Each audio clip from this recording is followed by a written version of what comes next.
आज हम सियासत की दुनिया के उस शख्स की बात कर रहे हैं जिन्हें लोग यूपी टाइगर के नाम से भी जानते हैं।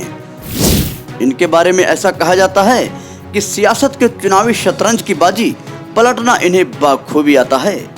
जी हाँ दोस्तों, आज हम सियासत की दुनिया के उस शख्स की बात कर रहे हैं जिन्हें लोग यूपी टाइगर के नाम से भी जानते हैं। इनके बारे में ऐसा कहा जाता है कि सियासत के चुनावी शतरंज की बाजी पलटना इन्हें बखूबी आता है। जी हाँ दोस्तों, हम बात कर रहे हैं यूपी के गोंडा जनपद स्थित नवाबगंज के रहने वाले कैसरगंज सांसद बृजभूषण शरण सिंह की। बृजभूषण शरण सिंह का जन्म 8 जनवरी 1957 को श्री जगदम्बा शरण सिंह के घर राजपूत परिवार में हुआ था। इनकी मां का नाम प्यारी सिंह है। इन्होंने अयोध्या के साकेत पीजी कॉलेज से कानून की पढ़ाई की थी। बृजभूषण शरण सिंह ने 1981 में केतकी देवी सिंह से शादी की। उनके 3 बेटे और 1 बेटी है। 2004 में उनके बड़े बेटे शक्ति शरण सिंह की 23 साल की उम्र में मौत हो गई थी। पुलिस रिकॉर्ड के अनुसार 1974 और 2007 के बीच बृजभूषण शरण सिंह के खिलाफ 38 मुकदमे दर्ज किए गए थे।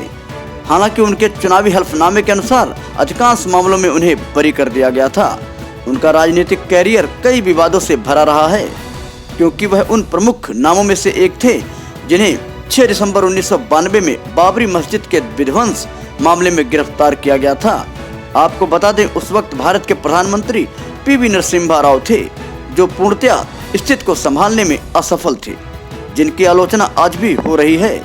उस वक्त बाबरी विध्वंस में लाल कृष्ण आडवाणी, मुरली मनोहर जोशी, अशोक सिंघल, गिरिराज किशोर, विनय कटियार, उमा भारती, विष्णुहर डालमिया और साध्वी ऋतिंभरा के नाम शामिल थे। बताते चलें कि बाबरी विध्वंस में सीबीआई ने सांसद बृजभूषण शरण सिंह के साथ ही अन्य 39 लोगों को भी गिरफ्तार किया था।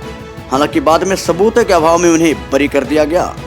सियासत के चुनावी सफर की बात करें तो वह 6 बार से सांसद हैं, 5 बार बीजेपी से और 1 बार समाजवादी पार्टी से। सन 1991 में वे कांग्रेस के आनंद सिंह को 1,02,984 मतों से हराकर 10वीं लोकसभा के लिए चुने गए थे, मगर सन 1998 में उन्हें हार का भी स्वाद चखना पड़ा। 1998 में बृजभूषण शरण सिंह गोंडा निर्वाचन क्षेत्र की सीट के लिए सपा प्रत्याशी कीर्तिवर्धन सिंह से 25,555 मतों के अंतर से भले ही हार गए, मगर हौसलों को हारने नहीं दिया।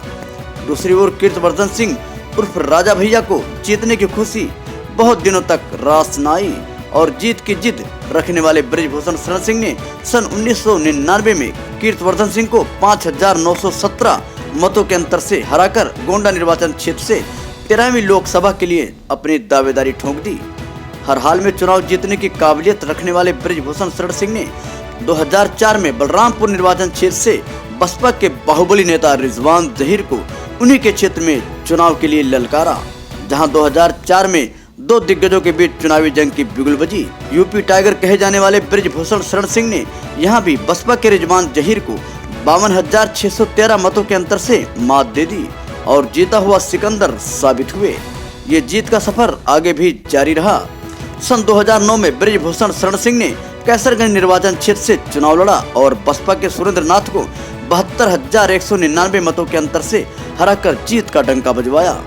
सन 2014 के चुनावी जंग में बृजभूषण शरण सिंह ने 78,218 मतों के अंतर से सपा प्रत्याशी स्वर्गीय विनोद कुमार सिंह उर्फ पंडित सिंह को हराकर कैसरगंज संसदीय क्षेत्र पर अपनी जीत मुकर्रर कर ली। इस तरह प्रदेश राज्य के कैसरगंज निर्वाचन क्षेत्र से 15वीं लोकसभा के लिए ये फिर से चुने गए। बाद में 16वें आम चुनाव से कुछ महीने पहले बृजभूषण शरण सिंह भारतीय जनता पार्टी में शामिल हो गए और वर्तमान में भाजपा से ही 17वीं लोकसभा के सदस्य हैं।